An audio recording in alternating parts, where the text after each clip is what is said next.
Sebelum Nabi Muhammad SAW Isra Mi'raj, yang pertama kali dilakukan malaikat Jibril adalah membelah dada Nabi, membedahnya. Ja'a bitistin min zahab. Jibril datang membawa mangkok bejana terbuat dari emas. Di dalamnya ada air zam-zam. Summa fataha sadri, lalu dia bedah dadaku. Summa ghasalahu bima'i zam-zam, lalu dia cuci basuh hatiku dengan air zam-zam.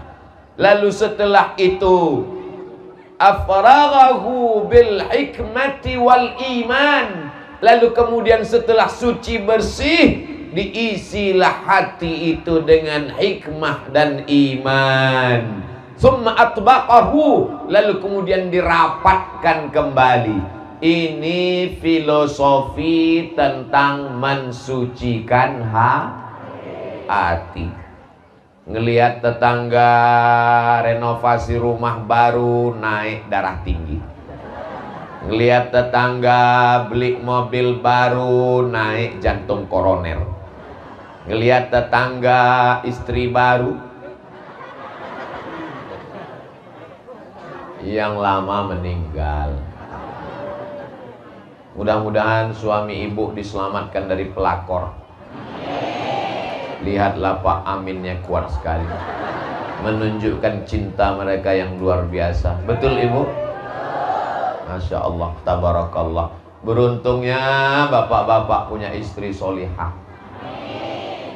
Tapi suami saya nggak ikut pengajian Pak Ustadz. Nggak apa-apa. Ceramah kepada 100 laki-laki. Yang ingat ceramah Ustadz Somad tinggal 50. Yang berani ngomong ke suaminya tinggal 20. Yang didengarkan oleh istrinya tinggal 10. Yang mengamalkan tinggal 5 orang.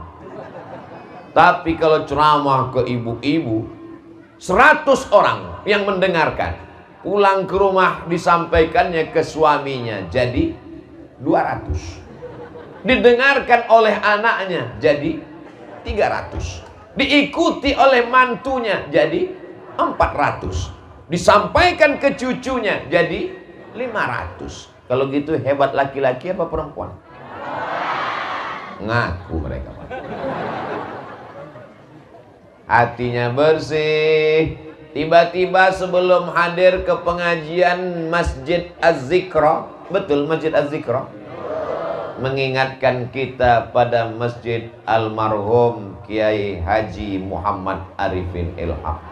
Untuk guru kita Al-Fatihah.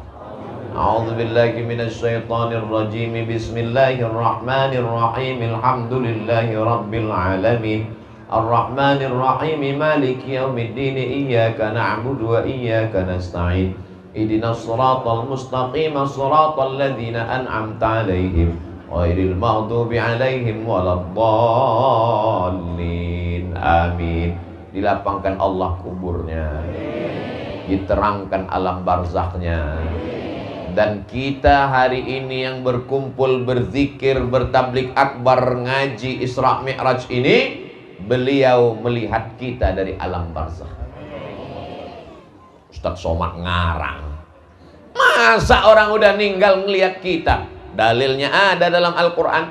Wa qul i'malu, beramallah kamu. Fasayarallahu amalakum, Allah akan melihat perbuatan kamu. Wa rasuluhu, Rasulullah melihat perbuatan kamu. Wal mu'minun, orang-orang beriman melihat perbuatan kamu. Jadi yang melihat perbuatan kita itu ada pertama Allah, yang kedua Rasulullah, yang ketiga adalah orang yang beriman. Kiai Haji Muhammad Arifin Ilham orang beriman, bahkan ulamanya orang beriman. Beliau melihat perbuatan kita pada pagi hari ini. Dia tersenyum melihat kita, insya Allah. Orang tua kita, bapak kita, ibu kita yang sudah meninggal, emak saya, ayah saya melihat saya hari ini tausiah. Oh, anakku Abdul Somad sedang bersama dengan ibu-ibu yang solihah. Tapi kalau anaknya nyanyi dangdut TikTok, Betapa sedihnya orang tua kita. Jadi tidak ada istilah orang meninggal. Kalau orang meninggal itu cuma jadi tanah, ngapain kita ngucapkan salam ketika lewat kuburan? Betul? Assalamualaikum ya ahla diyar minal mu'minin wa inna insyaallah bikum lahiqun yarhamullahul mustaqdimina wal mustakhirin nas'alullah lana wa lakumul afiyah. Itu doanya. Yang nggak hafal pas lewat di kuburan mulutnya aja gerak-gerak.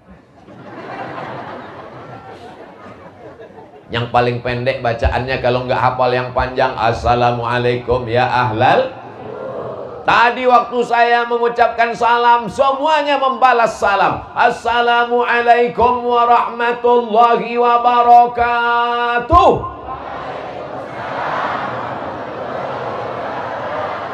Tapi ada salam yang kita tidak ingin mendengar jawabannya. Kapan itu? Lewat di kubur. Assalamualaikum ya ahlal kubur. Bayangkan kalau mereka jawab Waalaikumsalam.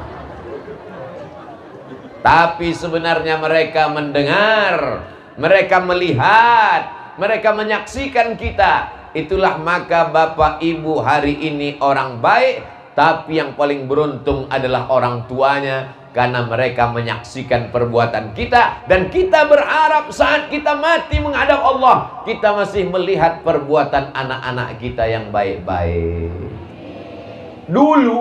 Dulu kata anak-anak kecil yang ganteng-ganteng itu, dulu di masjid kami di Az-Zikra pernah datang Ustadz Abdul Somad. Waktu itu aku masih kelas 2 SD. Kapan itu? Tahun 2022. Sekarang 2052. Mereka waktu itu sudah jadi gubernur Jawa Barat. Mereka akan buat Isra Mi'raj. Mereka akan buat Maulid Nabi. Mereka akan buat nuzul Quran. Kenapa? Karena waktu kecil mereka selalu dibawa peringatan hari besar Islam. Mana Ustadz Somad sekarang? Ustadz Somad udah meninggal.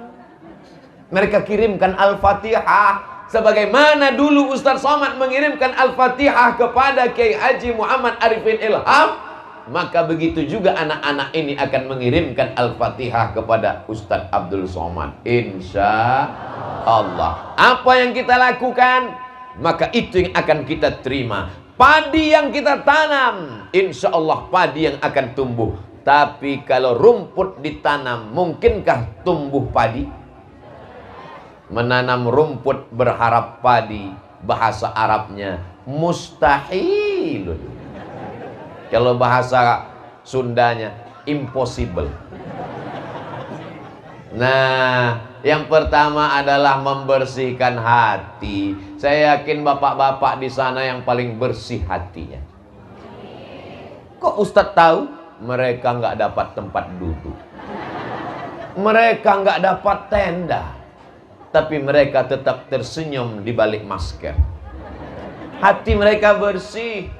Ibu-ibu juga bersih hatinya.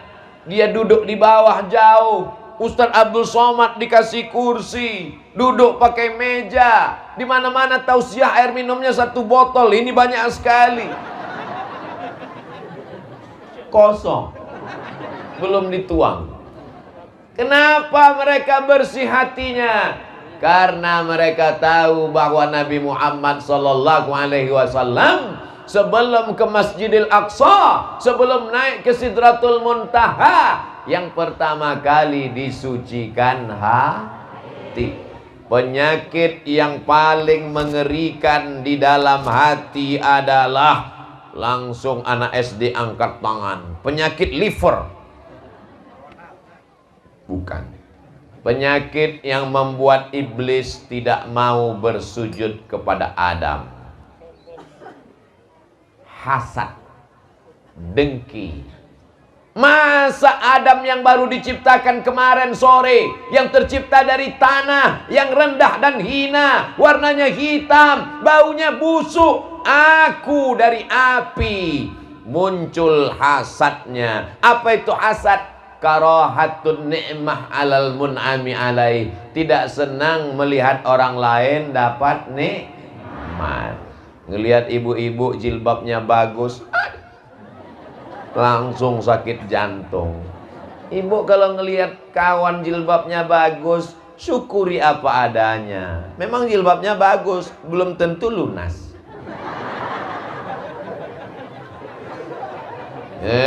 Ustadz Abdul Somad ngejek, bukan di sini, di planet Mars. Di sini semuanya baik-baik insyaallah. Amin.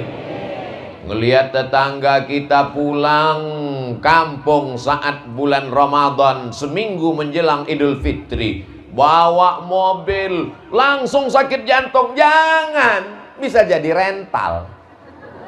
Dari klaksonnya sudah ketahuan, kredit. Pergi kondangan, ngelihat teman pulang dari kondangan, langsung jantung sakit. Suami yang sangat sayang pada istri, buah hati belayan jiwa, mama jangan tinggalkan papa. Setengah napasku pergi. Langsung dia pergi ke puskesmas. Ibu dokter puskesmas pun membawa balon berwarna hitam yang tidak ada dalam lagu Balonku Ada 5. Rupa-rupa warnanya, merah, kuning, kelabu, hijau, dan biru. Nggak ada balon hitam. Yang ada balon hitam cuman di puskesmas. Akhirnya dipasang balon hitam. Waduh, ini tekanan darahnya 180/170. Jangan jauh-jauh keluar rumah ya, Bu. Kenapa jangan jauh-jauh? Susah ngurus jenazahnya. Darah tinggi kumat. Tadi ada makan soto kambing? Enggak. Sate kambing? Enggak. Gulai kambing? Enggak. Ternyata bukan salah kambing. Salah siapa? Waktu kondangan salah teman, gelangnya besar betul. Makanya kalau gelangnya besar, bajunya panjang, sembunyikan di dalam. Tapi sudah tersembunyi di dalam, tetap juga orang, jam berapa ya? Gatel ya. Dia nggak tahu, tidak semua orang senang melihat kesenangan kita. Betul? Kadang kita senang teman sakit, tapi orang beriman tidak demikian. In tamsaskum hasanatun tasuhum. Kalau kamu dapat nikmat, mereka susah hati. Wa in tusibkum sayyi'atun yafrahu biha. Tapi kalau kamu dapat musibah, mereka senangnya bukan main. Itu sifat orang kafir. Tapi hari ini semuanya senang. Dapat tenda yang terang benderang, warnanya jreng. Ibu yang jilbabnya kebetulan sama dengan warna tenda, jangan sakit hati. Karena panitia tidak tahu. Tidak ada skenario. Semuanya baik, semuanya senang. Senang kenapa? Karena senang mengenang Nabi Muhammad sallallahu alaihi. Salatullah, salamullah ala Taha Rasulillah. Salatullah, salamullah ala Yasin Habibillah. Tawassalna bismillah wa bil hadi Rasulillah wa kulli mujahidin lillah bi ahlil badri ya Allah. Salatullah, salamullah ala Taha Rasulillah. Salatullah, salamullah ala Yasin Habibillah. Jadi yang membuat iblis keluar dari sorga itu adalah karena hasad. Kita setiap selesai sholat subuh minta dibersihkan dari hasad. Ayatnya jelas, semua hafal. Wa min syarri hasidin. Ya Allah, bersihkan hatiku dari penyakit hasad ya Allah. Amin. Tidak senang melihat orang lain dapat nikmat. 50% hasad. Bagaimana melengkapkannya jadi 100%? Wa hubbu zawaliha, ingin supaya nikmat orang itu hilang. Dari hasad maka muncullah hasud. Bu, ya, si Anu kabarnya beli mobil baru, muncul hasud. Iyalah, dia kan tuyulnya banyak. Pak, ya, si Anu kan kerjanya sama dengan Bapak. Betul. Kenapa rumahnya lebih bagus? Ya, dia pesugihan, punya babi ngepet. Lilinnya nggak mati-mati. Ini semua berasal dari penyakit hati, penyakit kolbu, penyakit yang bersalah. Bagaimana cara membuangnya? Kalau ada teman dapat nikmat, kita doakan. Sama-sama satu sekolah, sama-sama kuliah satu kampus, sama-sama wisuda, tapi ternyata jodoh tak datang tiba-tiba. Teman nikah duluan. Kira-kira kalau teman nikah duluan, kita datang kondangan apa enggak? Datang. Doakan apa enggak? Naik ke atas, doakan. Barakallah lakuma wa baraka alaikuma wa jama'a bainakuma fi khair.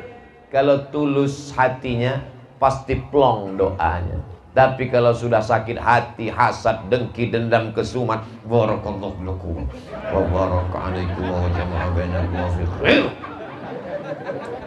Kamu kan satu sekolah sama dia? Iya. Kamu kan satu kampus sama dia? Iya. Kok dia duluan nikah? Iyalah, dia pakai pelet. Kalau jodoh takkan kemana.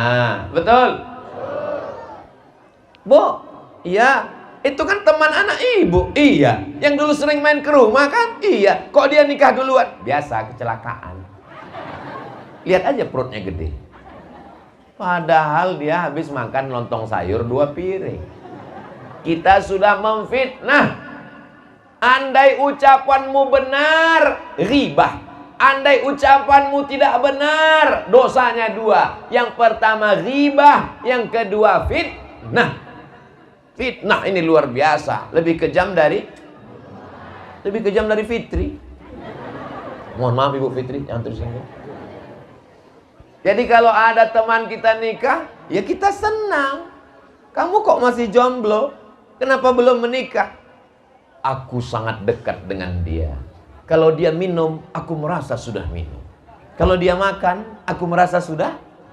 Kalau dia nikah, aku merasa belum nikah. Tapi insya Allah tak akan lama akan tiba. Surat undangannya sudah aku cetak. Terus orangnya nyusul. Mudah-mudahan yang belum dipertemukan jodoh didekatkan Allah jodoh. Yang bilang amin yang belum nikah aja. Pak Ustadz, nggak salah juga atuh. Saya kan mendoakan anak saya kan doakan keponakan saya. Jodoh sudah dituliskan Allah Subhanahu wa ta'ala, betul? Satu dunia menghalangimu, tapi kalau kata Allah jadi, innama amruhu idza arada syai'an ayyakula lahu kun fayakun. Tapi seluruh alam semesta mau, tapi kalau tidak kata Allah maka tidak akan terjadi. Tapi tetap ada usaha. Ini nggak mandi-mandi udah 3 hari. Taik mata sebesar bakso. Langsung ditanya, kamu nggak berusaha untuk mandi bersih cari jodoh? Kalau jodoh takkan kemana. Kamu nggak mandi bersih-bersih diri, yang penting hatinya. Kalau ada orang seperti ini, campakkan ke kolam ikan.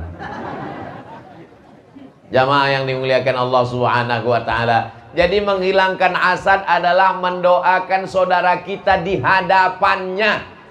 Lahir anaknya, akikah, kita datang apa enggak? Kalau enggak diundang jangan. Datang. Kamu enggak datang acara akikah anaknya, saya enggak bisa makan kambing. Jangankan makan kambing, ngelihat kambing darah saya udah naik. Sebenarnya bukan salah kambing, tapi karena sakit hati. Apa nggak sakit hati? Teman baru nikah Januari, April anaknya lahir. Memang zaman sekarang aneh luar biasa. Pas ditanya, ini kok terlalu cepat? Ini namanya minimalis. Gak perlu 9 bulan 10 hari. Tapi insya Allah jamaah Az-Zikra semuanya tetap 9 bulan 10 hari. Amin. Jangan sampai hati kita busuk. Kita tetap datang dan doakan. Barakallahu laka fil mauhub wa syakartal wahib wa ruzikta birrahu wa balagha asyuddahu. Kalau hafal doa bahasa Arab. Kalau nggak bisa bahasa Arab, pakai bahasa Indonesia. Nggak bisa pakai bahasa Indonesia, pakai bahasa Sunda. Yang penting mendoakan. Kalau bisa ngomong, ucapkan semoga anaknya selamat menjadi penghafal Quran, terselamat dari narkoba, jangan sampai main game online, jangan sampai geng motor, jangan sampai ketabrak truk. Mudah-mudahan anak kita soleh dan solihah. Anak-anak kecil datang dibawa pengajian, Masya Allah, tabarakallah. Istri pamit sama suami, saya mau ikut kajian. Siapa yang ceramah? Ustadz Abdul Somad, silakan. Nggak ikut, mau main gaple dulu. Mudah-mudahan diberikan Allah istiqomah iman dan Islam. Berapa banyak laki-laki yang nggak soleh, yang nggak baik, yang nggak sholat, yang nggak ngaji, tapi karena istrinya solehah berubah jadi satria baja hitam. Suami saya dulu nggak sholat Pak Ustadz, tapi terakhir sekarang gimana Bu? Udah meninggal. Saya ketemu dengan bapak-bapak. Bapak gimana ceritanya bisa jadi orang baik? Saya dulu Pak Ustadz nggak sholat, nggak suka pengajian. Tapi sekarang Ustadz Somad datang, tidurnya di rumah saya, makannya di rumah saya. Gimana ceritanya Bapak suka ngaji? Pas malam-malam, istri saya ngomong, Papa, nanti kalau Papa mati gimana ya? Pendek aja kalimatnya. Ustadz ceramah 1 jam nggak masuk ke hatinya. Tapi ibu ngomong singkat, kalau Papa mati nanti gimana ya? Akhirnya ucapan itu terngiang-ngiang di kepalanya. Kalau Papa mati gimana ya? Kalau Papa mati gimana ya? Kalau Papa mati gimana ya? Rumah tinggal, mobil tinggal, harta tinggal, tabungan tinggal. Tentu nanti dia akan nikah sama brownies brondong manis. Akhirnya taubat nasuha. Ayyahdiyallahu bika rajulan wahidan. Satu orang dapat hidayah karena lisanmu. Khairum minad dunya wa ma fiha. Lebih baik daripada dunia dan seisinya. Ustadz Somad ceramah kepada orang yang sudah baik-baik semua. Betul? Yang di kanan baik, yang di kiri baik, yang di depan baik, yang di belakang paling baik. Karena dari tadi cuma ngelihat tengkuk doang. Masya Allah, tabarakallah. Ini semua kebaikan-kebaikan ini mesti kita jaga. Karena kalau sampai hasad, iyyakum wal hasada. Jangan sampai kamu kena penyakit hasad. Memangnya kalau kena hasad gimana? Kalau kena diabetes meletus, nanti kakinya busuk berulat diamputasi. Mohon maaf, kebetulan yang sudah kena. Kalau kebetulan ceramah saya mengena ke dirinya, jangan tersinggung. Karena beberapa jamaah yang tersinggung dengar pengajian saya, pulang mati. Saya ceramah tidak ada ingin menyinggung siapapun. Saya hanya bicara saja. Saya tidak tahu latar belakang kita semua. Siapa yang sakit, siapa yang itu, siapa yang ini. Saya hanya bicara. Kalau kebetulan mengena, isi di luar tanggung jawab produser. Orang takut minum teh manis gara-gara divonis dokter kena diabetes. Orang kita nyebutnya diabetes. Orang barat menyebutnya diabetes. Orang kita nyebutnya kencing manis. Ibu minum teh? Enggak. Minum kopi manis? Haram. Minum susu manis? Enggak boleh. Kenapa? Karena takut divonis dokter kena diabetes kencing manis. Sudah terbayang dia nanti darah ini membeku. Kalau mau tahu bagaimana darah membeku, ambil gula, masukkan ke kuali, letakkan di atas kompor, panaskan kompornya, gula mendidih. Setelah gula mendidih, dingin, maka sendok yang di atas tarik ke atas, lengket, membeku. Begitulah darah membeku kalau terlalu banyak gula. Makanya orang di Jawa Barat minum teh tidak pakai. Ustadz Somad tahu kenapa di Jawa Barat minum teh nggak pakai gula. Kenapa? Karena orang Jawa Barat manis-manis. Ada yang ngasih tahu saya begitu. Nah, kalau sudah kena gula, maka takutnya luar biasa. Tapi ada yang lebih bahaya daripada gula. Apa dia? Hasad. Iyyakum wal hasada. Takutlah kamu kena penyakit hasad. Kenapa? Fa innal hasada, karena hasad yakulul hasanat, memakan semua amal-amal kebaikanmu. Kama ta'kulun narul hatab, sebagaimana api memakan kayu bakar. Mau menikahkan anak, nggak pakai kompor gas, disediakan kayu tertimbun tinggi. Setelah kayu mengering, tiba-tiba anak kecil main api di dekat kayu. Tiba-tiba kayu tersulut, dalam 5 menit berubah menjadi arang, dalam 10 menit berubah menjadi debu. Debu dihembus hilang tak bermakna. Begitulah amal kita hilang. Sholat duanya terbang, sholat tahajudnya melayang, zikir, infak, wakaf, sodakohnya hilang gara-gara penyakit hasad. Yang sudah kena penyakit hasad mudah-mudahan sembuh. Doakan Ustadz Somad yang ceramah jangan sampai kena hasad. Alhamdulillah, saya pergi ke rumah sakit, saya lihat daftar penyakitnya 2 meter dengan nama dokter spesialis. SPOG, spesialis obgyn. Spesialis obgyn itu spesialis kandungan, bukan spesialis jin. SPOT, spesialis ortopedi, spesialis tulang belakang, spesialis jantung, spesialis darah, spesialis kulit, spesialis THT, telinga, hidung dan tenggorokan. Tapi tidak ada dibuat di situ spesialis penyakit kolbu, penyakit hasad. Andai ada dokter spesialis penyakit hasad, lalu Ustadz Somad dia periksa, dan ternyata ditemukan ada hasad di hati Abdul Somad 5%. Tiba-tiba dokternya nonton judul pengajian Abdul Somad di Masjid Az-Zikra tentang hasad. Apa kata dokternya? Komen, masa jeruk makan jeruk? Cerita hasad, dia sendiri hasad.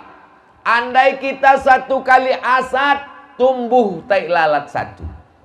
1 kali hasad, tumbuh tai lalat 1. Wajah saya ini udah seperti kuali teflon, hitam semua. Hasad. Allah masih sayang dengan Abdul Somad. Sekali hasad, istighfar dia tutupi. Kamu Abdul Somad nanti mau cerita tentang hasad, supaya jamaah tidak tahu kau hasad, kamu ditutupi dengan peci, ditutupi dengan sorban, ditutupi dengan Profesor Doktor Abdul Somad LC MA, tinggal almarhum. Padahal sebenarnya, makanya saya selesai tausiah, sebelum tausiah, ya Allah, jangan sampai yang kuceramahkan itu aku yang kena duluan. Jamaah juga doakan Ustadz Somad. Mau mendoakan Ustadz Somad? Doakan Ustadz Somad supaya mati husnul khotimah. Tapi doanya terlalu pendek. Saya mau tambah lagi Pak Ustadz. Apa doanya? Ya Allah, Ustadz Somad gemukkan dikit. Yang penting saya, yang gemuk silakan gemuk, yang kurus silakan kurus. Gak usah dengar omongan orang, karena kalau dengar omongan orang kita capek. Apa kata orang kalau kita kurus? Kamu kayaknya mau mati. Apa kata orang kalau kita gemuk? Kamu kayaknya penyakitan, gak pernah olahraga. Capek kita. Dunia ini simple, dunia ini sederhana. Yang berat itu mikiran omongan orang. Betul? Anjing menggonggong, kapilah berlalu. Tapi berat saya Pak Ustadz udah berat sekali. Justru yang berat itu yang masuk surga. Fa amma man saqulat mawazinuh fahuwa fi 'ishatir radiyah. Siapa yang berat timbangannya, maka dialah yang hidupnya diridhai Allah. Itu dalil bagi yang gemuk. Bapak Ibu yang dimuliakan Allah SWT, mau gemuk, mau kurus, yang penting sholat dan ibadah. Karena semua akan diminta tanggung jawab di hadapan Allah SWT. Yang kurus jangan ngejek yang gemuk jangan ngejek yang kurus. Kebahagiaan itu adalah ketika yang kurus dan gemuk sama-sama bisa tertawa tanpa beban. Kalau kita sudah terlalu memikirkan dunia ini, maka habislah energi otak kita, tak bisa memikirkan akhirat. Insya Allah kalau hatinya bersih, ngelihat tetangganya kurus, dia katakan bagus. Karena kalau kamu gemuk banyak penyakit. Dia lihat tetangganya gemuk, bagus. Karena kalau kamu kurus disangka kamu susah karena bertetangga dengan saya. Semuanya baik-baik saja insya Allah.